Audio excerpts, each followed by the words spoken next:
एक हॉस्पिटल आहे मुंबईमधले, म्हणजे तो माणूस त्याच्या बायकोला प्रेग्नंट होती त्याची बायको. हॉस्पिटलमध्ये गेला तर तो बघतोय तर अख्ख्या हॉस्पिटलमध्ये कोणीच नाही. तेवढ्यात एक नर्स आली बिचारी, ठीक आहे. ती नर्स आली, ती बोलली हां बताओ बताओ क्या हुआ. नर्स उघडून येते आणि बोलते की तुम्ही आत नका येऊ, अजिबात आत नका येऊ. ती बाई येते रात्रीची, ती घेऊन जाते, ज्या पण बाईला ती घेऊन जाते, त्या बाळाला पण पोटातल्या आणि त्या बाईला पण ते घेऊन जाते. जेव्हा पण रात्रीचे झोपायचे ना ते लोक, त्या गेटच्या इथून कोणतरी बघतंय.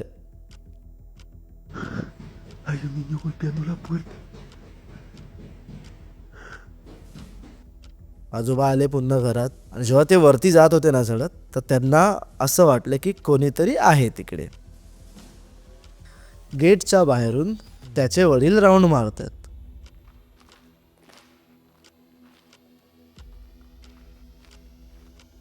तर ते बाबा तर वरती झोपलेले असतात, बाबा कशाला बाहेर जातील. तर बघितलं झोपलेत का, तर ह्या कथा मनोरंजनासाठी आहे. काही लोकांचे अनुभव व काही पूर्णपणे काल्पनिकही असू शकतात. त्यामुळे कृपया यांना मनोरंजन म्हणून घ्या. या कथा आपल्या संस्कृतीचा एक भाग आहे, अगदी लहानपणी आजी आजोबांनी सांगितलेल्या गुड गोष्टींसारख्या. आमचा हेतू कोणत्याही प्रकारच्या अंधश्रद्धा किंवा भीती निर्माण करणे नाही. हॅलो हॅलो हॅलो मंडळी, कसे आहात तुम्ही? स्वागत आहे तुमचं पंकजच्या परत एकदा एका नवीन एपिसोडमध्ये. आय होप तुम्ही सगळे एकदम मस्त करत असाल. आजकाल आपले एपिसोड लगातार येत आहेत, पण लगातार तुम्ही सबस्क्राईब नाही करतात. मी परत एकदा खूप साऱ्या इंटरेस्टिंग गोष्टी घेऊन आलो आहेत, आणि आज आपल्यावर परत एकदा विशाल आहे, आणि त्याच्याकडे बऱ्याच गोष्टी आहेत, माझ्याकडेही बऱ्याच गोष्टी आहेत. तर आपण आज जराही वेळ न वाया घालवता आपण आजच्या गोष्टींना सुरुवात करूया. विशाल, तुझ्याकडे आज कोणती हॉरर स्टोरीज तू आणली आहेस आपल्या प्रेक्षकांसाठी?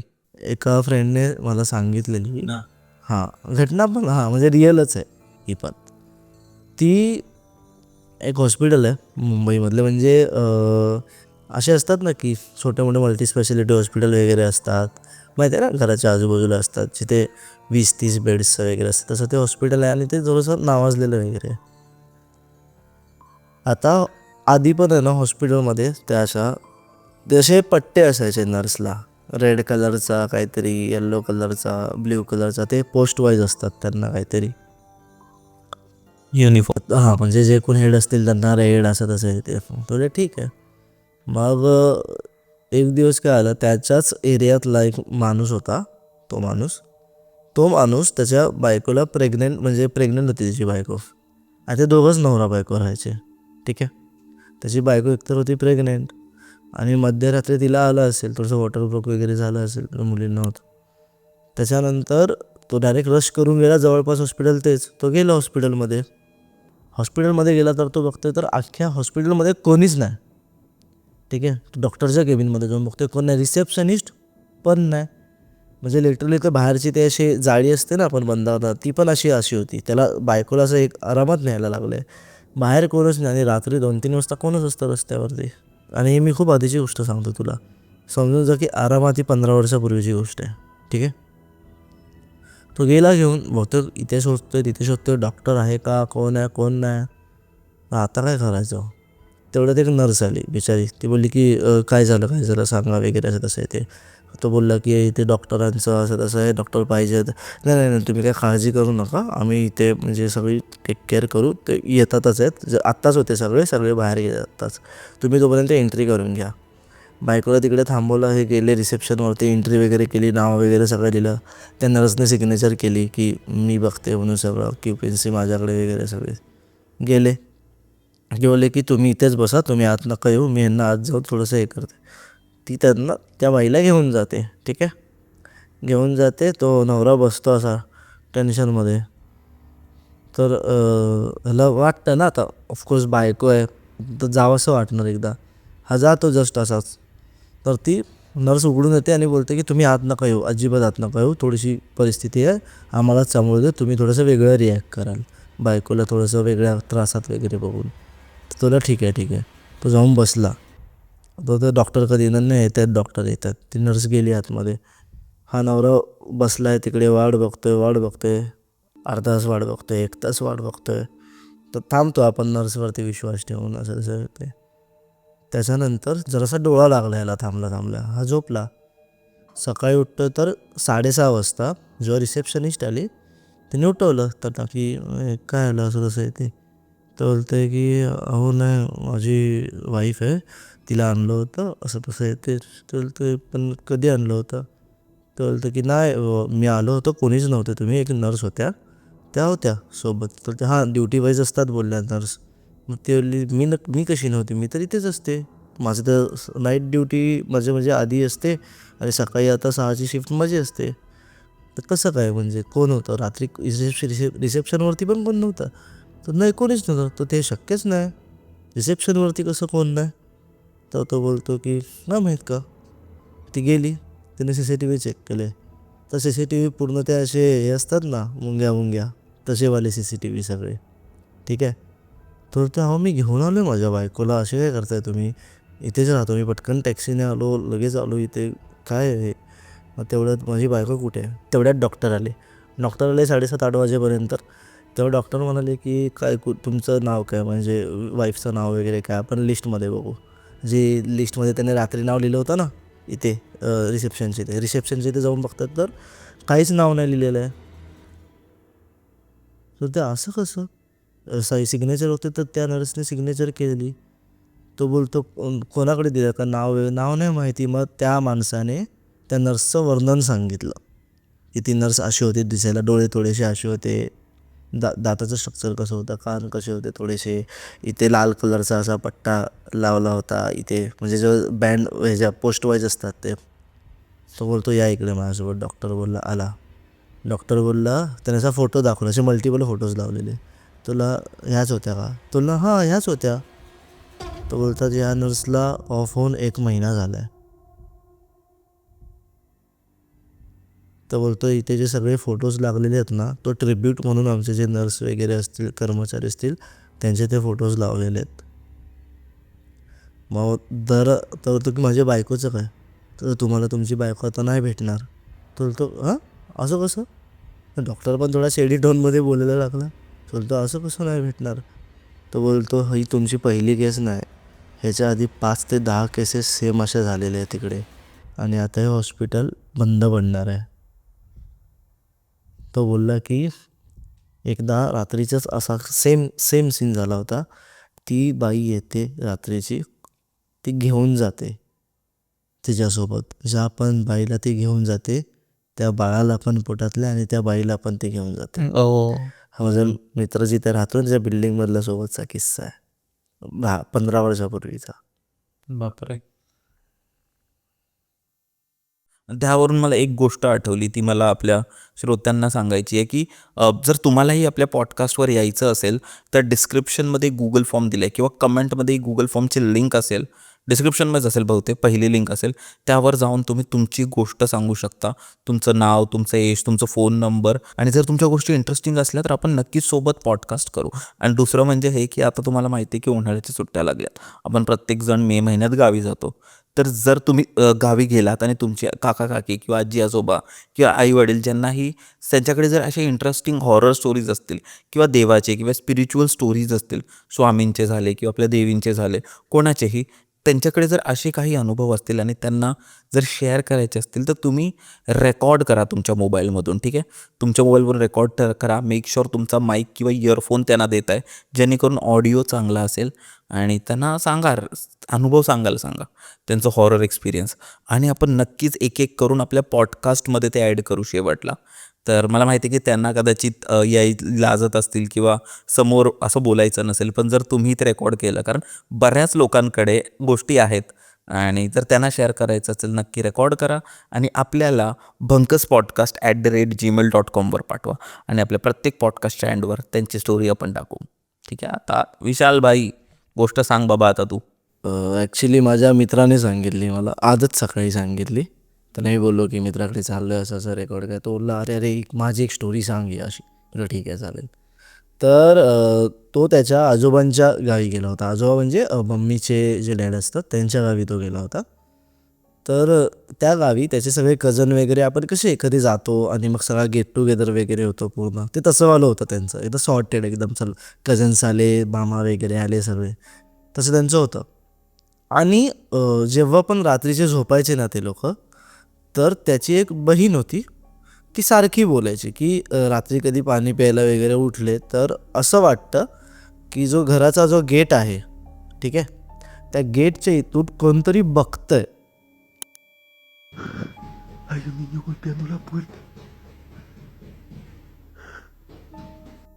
पण असा तिला तो भास होत होता की खरंच कोण बघतंय माहिती नव्हतं, कारण ती पण कन्फ्यूज होती की भास होऊ शकतो किंवा काय. पण तिने काय केलं, ती गेली आणि तिने जस्ट सांगितलं माझ्या मित्राला, म्हणजे तो तिचा भाऊ आहे, त्याला सांगितलं. आता आपण मुलं काय करतो, आपल्या बहिणीने वगैरे काय सांगितलं आपण बोलतोय चल चल राहू दे काय नाही, अशीच एवढं गोष्ट. सिरियसली घेत नाही. हां म्हणजे लेट गो करतो आपण. त्याने ऐकलं नाही, मग तिने काय केलं, आजोबांजवळ गेली, आजोबांना सांगितलं. आजोबा बोलले असं कसं, एवढे वर्ष तर आहे घर, असं तसं काय नाही असं. ठीक आहे जाऊ दे, बघू काय झालं तर सांग. अगेन त्याची बहीण त्या दिवशी उठलीच नाही. ठीक आहे, म्हणजे गेली झोपायला, ती पाणी प्यायला उठलीच नाही, वॉशरूमला पण उठली नाही, ती थांबली तशीच. आता आजोबा जेव्हा उठले, आजोबांना जेव्हा काही असं वाटलं की बघूया आपण एकदा, आजोबा गेले, आजोबांनी काय बघितलं नाही काय नाही, आजोबा आले खाली. आता हे लोक काय करायचे, जेवढे पण मुलं आणि जेवढे पण जेंट्स लोक आहेत ते सर्व वरती झोपायचे टेरेसवरती, आणि जे कोण फिमेल्स आहेत ते सगळे खाली झोपायचे. तर हे आजोबा आले खाली, हे गेटजवळ गेले रात्रीचे 2-2:30 वाजता, की काय आहे का, कोण मुद्दाम करते का वगैरे, ते सगळं मुली मुली आहेत घरात, सेफ्टी वगैरे सगळं चेक करायसाठी. ते लोक गेले गेले आजोबा बघतायत तर कोणीच नाही.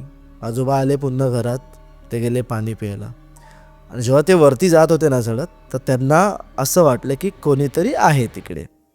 ठीक आहे, तर आजोबा बोलतात की माझ्या नातीने जेव्हा सांगितलं आहे की असं असं आहे, मी तर एवढं सिरियसली नव्हतं पकडलं, पण स्टील त्यांना वाटलं काहीतरी चोराची वगैरे ॲक्टिव्हिटी असू शकते किंवा हे त्या वेगळ्या गोष्टी असू शकतात. तसं काहीच नव्हतं. ठीक आहे, मग आजोबा गेल्यावरती आजोबांना पण ती गोष्ट शेडी वाटली. दुसऱ्या दिवशी सकाळी त्यांनी सर्व कुटुंबाला घरासमोर असं घेतलं. ठीक आहे, आणि सांगितलं की रात्रीचं कोणीच 12:30 नंतर वगैरे घराच्या बाहेर जायचं नाही, कोणीही असू दे, कोणी बोलवू दे किंवा काही असू दे, कोणी जायचं नाही. आता माझ्या मित्राचा जो मामा आहे, ठीक आहे, तो जस्ट रात्री उठला, टेरेसवरती झोपायचे, तो रात्री उठला टेरेसवरतून, तर त्याला असं दिसतंय की गेटच्या बाहेरून त्याचे वडील राऊंड मारतात. ठीक आहे,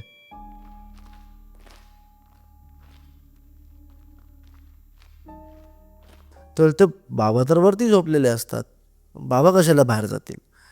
तर बघितलं झोपलेत का, तर झोपलेले नव्हते, राऊंड मारतात. ठीक आहे जाऊ दे, मारू दे राऊंड, येतील. आणि गावचे लोक माहिती आहे तुला की ते घाबरत नाहीत, वे चिल असतात थोडेसे. रात्री तू पाठवलं तर 1-1, 2-2 किलोमीटर चालत पण जातात ते. ठीक आहे, सकाळी उठलं तर बाबांना विचारलं की काय बाबा असेच अचानक चालत, मी कधी चालत होतो, मी तर चालत नव्हतं काहीच असं. तर नाही, पण काल मी तुम्हाला बघितलं ना.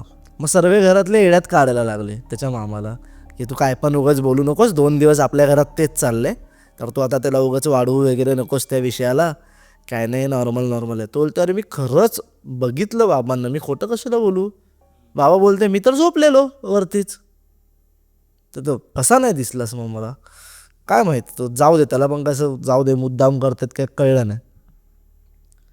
त्याच रात्री जेव्हा त्याचा मामा परत उठला सस्पिशियसने, तेव्हा त्याने आधी खाली बघितलं बाबा आहेत का, म्हणजे टेरेसवरती होते ना, तर खाली झोपलेत का बघितलं, तर बाबा झोपलेले होते. हा उठला घाबरत घाबरत, ह्याने बघितलं तर गेटच्या इथे ना, गेटच्या इथे त्याला आता गेटची एक हाईट असते स्पेसिफिक, असं वरतून असं त्याला एक कंपार्टमेंट असतो खाली, असं पण म्हणजे ट्रान्सपरंट गेट असतो ना, तशा टाईपचा होता त्यांचा. गेटच्या वरती त्याला असं कोणतरी दिसतंय, असं बघतंय त्याच्या मामाकडे, आणि त्याला खाली काहीच नाही आहे, फक्त मान होते. फक्त मान होती वरतून, असं तो त्याच्याकडे बघतोय, आणि खाली काहीच नाही. त्याने काहीच रिॲक्ट नाही घेतलं. दुसऱ्या दिवशी सगळ्यांना सांगितलं, सिरियसनेस सांगितलं, आजोबांना सांगितलं. मग आजोबा बोलले हे असू शकतं, कारण थोड्याशा अनयुज्युअल गोष्टी बाकीच्या पण आजूबाजूच्या घरांमध्ये होत आहेत गेले 3 ते 4 महिन्यांपासून. तर ते ऐकून होते की नाही काहीतरी होऊ शकतं, असं त्यांना एक भास होता. आणि त्यांना पहिला शक तेव्हा आला जेव्हा त्यांच्या नातीला ते दिसलं, नंतर त्यांना दिसलं, त्यांच्या मुलाला दिसलं, मग हे कन्फर्म झालं. मग त्यांनी बाकीच्या काय काय क्रिया वगैरे होत्या ते केल्या. पण तो माझा मित्र, म्हणजे माझा मित्र जेव्हा तिकडे राहायला आत्ताही जातो तेव्हाही तो बोलतो की काहीतरी असं वाटतं. म्हणून रात्रीचं जास्त समज एक 12 वगैरे जरी वाजले असेल तर ते नाही जास्त घराच्या बाहेर पडत. पण ते एक बरं आहे की ते गेटच्या बाहेर आहे, जे काय आहे ते आतमध्ये क्रॉस नाही करू नयेत, त्याच्यामुळे दे आर सेफ. खूपदा बरेच असे निगेटिव्ह एनर्जीज असतात ना, ते आपल्या घरात एंटर नाही करत, पण ते वाट बघत असतात आपली घराबाहेर, येस येस की येस. आपण कधी बाहेर जातोय. आणि मला वाटतं म्हणूनच आपले आई वडील पण बोलतात की रात्री अपरात्री बाहेर जास्त जाऊ नये, आणि बाहेर मी फिरू तरी नये. मी तरी ऐकलंय मोस्टली मुलींना जास्त करून बोलतात की मुली आता फिरतात, आता मुली तर दिसायला सुंदरच असतात, त्याच्यामध्ये ते केस वगैरे सोडून म्हणजे ऑर्गनाइज्ड वे मध्ये तुम्ही कधी बाहेर नका जाऊ रात्रीच्या वेळी, म्हणजे ते असं मी अट्रॅक्ट ऐकलं. करतात. हां. आणि त्यावेळी पण म्हणजे स्पेशली माझी मम्मी खूप जास्त घाबरते. तर रिसेंटली आमच्या सोसायटीमध्ये जिथे मी राहतो ना, तिथे एका खूप खूप जास्त तरुण मुलींनी जीव दिला, गळफास लावून जीव दिला. आणि त्यानंतर म्हणजे आता माझी आई त्याच्यानंतर खूप जास्त स्ट्रिक्टली मला वॉर्निंग दिलेली आहे की तू बरोबर 11 वाजता घरी ये आणि सोसायटीमध्ये फिरू नको त्यावेळी.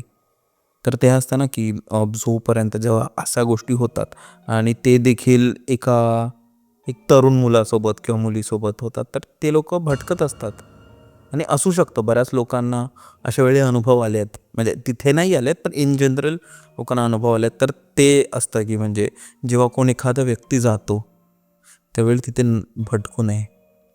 मला आहे ना आपल्या एका सबस्क्रायबरने स्टोरी पाठवली आहे आणि आजकाल आपले बरेच सबस्क्रायबर स्टोरीज पाठवत आहेत भाई, ईमेल्स थ्रू, कोणतं पत्र लिहून पाठवते. एक तर आपला सबस्क्रायबर आहे ब्रायन करून आहे, तो बर्मुडा तिथे कुठेतरी राहतो, म्हणजे तो बर्मुडा ट्रायंगल बर्मुडा ट्रँगल, आता माहिती नाही, पण तो शिपवर असतो आणि त्यांनी तिथून एक पत्र लिहून पाठवले, फोटो काढून पाठवले. तर बऱ्याच लोकांच्या गोष्टी आहेत, बऱ्याच लोक व्हॉइस नोट थ्रू पाठवतात आणि मी सगळ्यांच्या स्टोरी हळूहळू घेणार आहे भाई, एक एक करून सगळ्यांची स्टोरीज घेणार आहे. पण आज ही जी स्टोरी आहे ना, ती ही मला आपल्या एका सबस्क्रायबरने पाठवली आहे. त्याचं नाव शुभम आहे आणि ही स्टोरी त्याच्या गावाची आहे, कोल्हापूरची गोष्ट आहे. त्यांनी गावाचं वगैरे नाव एकदम नाही घ्यायला सांगितलं आहे, म्हणजे ऑब्व्हियसली सिक्युरिटीसाठी वगैरे.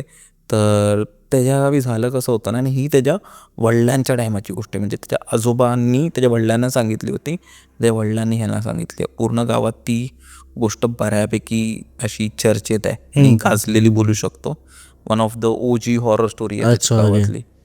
तर झालं कसं होतं ना, त्यांच्या गावी त्यांच्या माहिती आपल्या गावी शेतं असतात आपापली, आणि ज्यांचे शेत असतात ना त्यांना रात्रीच्या वेळी वगैरे पाणी वगैरे त्यांना घालायला किंवा काळजी घ्यावी लागते, बरोबर. तर त्यांच्या गावी आहे ना एकाचं शेत होतं खूप मोठं, त्याचं नाव सदा होतं, सदा, आणि त्याची बायको सुमन. आता त्यांचं शेत खूप मोठं, उसाचं एकदम मोठं शेत, आणि त्यामुळे ना त्याचीच राखण करायला त्या लोकांनी तिथेच घर बांधलं होतं छोटंसं. झालं कसं होतं ना की मला वाटतं त्यांच्या गावी खूप जास्त थंडी पडलेली, आणि त्यामुळे त्याची जी बायको होती सुमन, ती खूप जास्त आजारी पडली, म्हणजे त्याला ताप आलेला. ती पांघरून घेऊन, लवकर जेवून वगैरे पांघरून घेऊन ती झोपली होती. आणि ह्याला रात्रीच्या वेळी बाहेर जावं लागायचं, म्हणजे गुरांना पाणी वगैरे ठेवायला किंवा काहीतरी करायला ह्याला नेहमी रात्रीचा एक फिक्स टाईम असायचा, जी ड्युटी त्याला करायला लागायची. की 11:30, 10, 10:30 किंवा त्यात तोच आसपासचा टाईम झाला असेल, आणि हा बाहेर पडला. ह्याचा जे वाडा होता ना, वाडा हा थोडा लांब होता, म्हणजे थोडंफार ते शेती, जी उसाचं शेत होतं मध्ये खूप मोठं, आणि एका साईडला वाडा होता. आता हा शेतातून गेला त्या वाड्याकडे जात होता. आता जी उसाची शेती मी बोललो की ह्याच्यापेक्षाही खूप जास्त हो, म्हणजे उंच हाईटला होती, खूप मोठी खूप असते. मोठी असते. तिथून हा जात होता, एक रस्ता होता, कच्चा रस्ता, तिथून हा चालत होता. आणि चालता चालता ना त्याला मागूनच एक आवाज आला.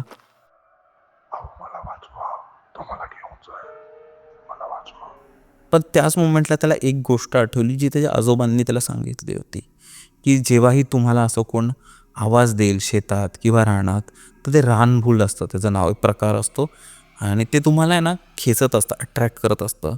तर काहीही झालं ना तरी त्याला आवाज देऊ नका. सदानी ते बघितलं, मागे पुढे कोणी नाही आहे, तो परत आपल्या घराच्या दिशेला वळला. मग परत आपल्या घराच्या दिशेला वळला, घराकडे येतोय, आणि आता अजून एक गोष्ट नोटीस करतोय, की त्याच्या मागून आहे ना, तो चालतोय, त्याच्या मागून अजून कोणतरी चालतोय असा आवाज येतोय. हो, म्हणजे आपण चालतो तर फुटस्टेप्सचा आवाज येतो. फुटस्टेपचा आवाज परत मागून येतोय. चालता चालता ना अचानक त्याला ना मागून एक आवाज येतो, की अहो ऐकता का, मला इथे खूप भीती वाटते, मला घरी घेऊन चला. आणि हा आवाज दुसरा कोणाचा नाही तर सुमन, त्याच्या बायकोचा आवाज असतो.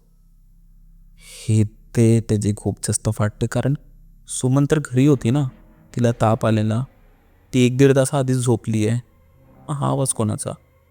तो मागे वळून बघण्याचा थोडा प्रयत्न करतो. त्याला वाटतं की बाहेर वगैरे तर नाही पडली ना, त्याच्याकडे लालटेन असते, ती मागे करून बघतो, तर मागे कोणीच नसतो. त्याला वाटतं कदाचित माझा भास असेल. तो परत आपल्या दिशेने चालत असतो. परत मागून आवाज येतो, अहो काय झालं?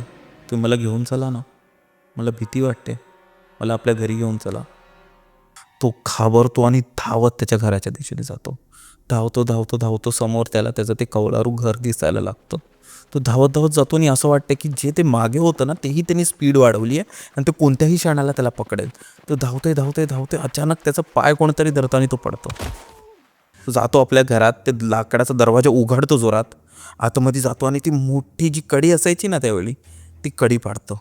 त्याच्या घरी फक्त एक बत्ती जळत असते, रॉकेलची बत्ती असते ना, ती पेटत असते आणि त्या प्रकाशात त्याला दिसते की सुमन झोपली आहे. तो एक सुटकेचा निश्वास घेतो आणि बोलतो, वाचलो देवा, म्हणजे बरं झालं तू मला वाचवलंस. तो जातो, सुमनकडे जातो आणि तिला उठवण्याचा प्रयत्न करतो. अरे सुमन, उठ ना, तुला माहिती आहे माझ्यावर काय झालं, खूप भयानक अनुभव झाला आहे माझ्याबरोबर बाहेर, तू उठ उठ उठ, मला सांगायचं आहे तुला. आणि तितक्यात बाहेरून परत जोरात आवाज येतो, अहो मला आतमध्ये घ्या ना तुम्ही, मला आतमध्ये घेणार होतात, मी लघवीला बाहेर गेले होते आणि तुम्ही मला आतमध्ये नाही घेतात. त्याला खांब फुटतो आणि एकच विचार डोक्यात असतो की बाबा, सुमन जर बाहेर आहे तर ही आत कोण आहे? त्याला ही अजिबात हिंमत नसते होत, म्हणजे की काय आहे नक्की, कारण ती जर बाहेर आहे तरी आतमध्ये कोण आहे? आणि त्यावेळीच बाहेरून जोरदार परत दरवाजा डोकं की मला आत घ्या, मला आत घ्या, मला आत घ्या, तुम्ही मला आत का नाही घेतात? तर तो काय करतो, तो विचार करतो की मी दार उघडतो आणि बघतो काय आहे नक्की बाहेर, बघूया काय. तो जातो, दार उघडायला जातच असतो, तितक्यात त्या गोधडीतून आवाज येतो की अहो ऐका, अजिबात दार उघडू नका, कारण मी तर आधीच आत आली आहे. तो जो घाबरतो ते तिथे बघतो, तर तिथे भाई ती ती जिथे सुमन झोपलेली असते ना, तिथे एक एक म्हातारी बाई, म्हणजे तू बोलू शकतोस तिचं म्हणजे असं सांगाड वगैरे दिसतं ना, एकदम एकदम म्हणजे ते काहीच एकदम असं जास्त सुमन एकदम म्हातारी झाली आहे असं, म्हणजे काय अंगावर काही उरलंच नाहीये, तिच्या मांस वगैरे काहीच उरलं नाहीये. सेम साडी, सेम टिकली, तसंच हे, पण एकदम असं सांगाडं दिसते त्याला. आणि ते त्याच्याकडे बघतंय आणि त्याला बोलते, तुला काय वाटलं, तू माझ्यापासून धावत येशील, घरात येशील आणि वाचशील, मी तुला कुठेच नाही सोडणार. आणि त्या रात्री फक्त सदाची जोरदार किंचाळ लोकांना ऐकायला आली आणि ती रात्र सदाची शेवटची रात्र होती. दुसऱ्या दिवशी तो त्याच्याच घरी मेलेल्या अवस्थेत सापडला. त्याची बायको रात्रभर दार ठोकत राहिली आणि त्याने उघडलं नाही. शेवटी सकाळ जो झाली, गावातले लोक आले, त्यांनी दार उघडलं. तर आपण बोलतो ना की खूपदा आपण बाहेर जातो, आतमध्ये येतो, दार उघडं ठेवतो. तर असं नाही आहे की दरवेळी जे आत्मा असतील ते दाराच्या बाहेर राहतील. आपल्या घरी पण तेवढी पूजा केली पाहिजे, तेवढं हे केलं पाहिजे, त्याला पवित्र केलं पाहिजे की अशी निगेटिव्ह एंटिटी येऊ नाही शकत. खूपदा ना आपण ह्या 4 भिंतींना खूप जास्त सेफ समजतो, खूप जास्त बोलतात ना की सुरक्षित समजतो. पण व्हॉट इफ की ते जे एंटिटीज आहेत, त्याच्या आत्मा आहेत, किंवा ती जी एक गोष्ट आहे ती ऑलरेडी तुमच्या घरात आहे, ती तुमच्या मागे आली आहे. कधी कधी 4 भिंतींमध्ये पण एक वेगळं जग असू शकतं. कारण जसं- त्या भिंतींनी खूप काय बघितलंय. जसं लोक बोलतात की आरशात एक वेगळं जग असतं, लोक बोलतात. आरशाच्या पलीकडे खूप काही असतं. आणि मला असं वाटतं जेही आपले व्ह्युअर्स आता पॉड बघत असतील, त्यांना हे सांगायचं आहे की तुम्हीही तुमच्या मागे वळून वगैरे बघा. कोणीतरी असू शकतं. ते बोलतील एक माणूस चालतोय, मी ट्रेनमध्ये आहे तेव्हा ऐकतोय. नाही, बोलतोय की खूप काय असू शकतं भाई. पण ही गोष्ट मला आपल्या शुभमनी पाठवली होती.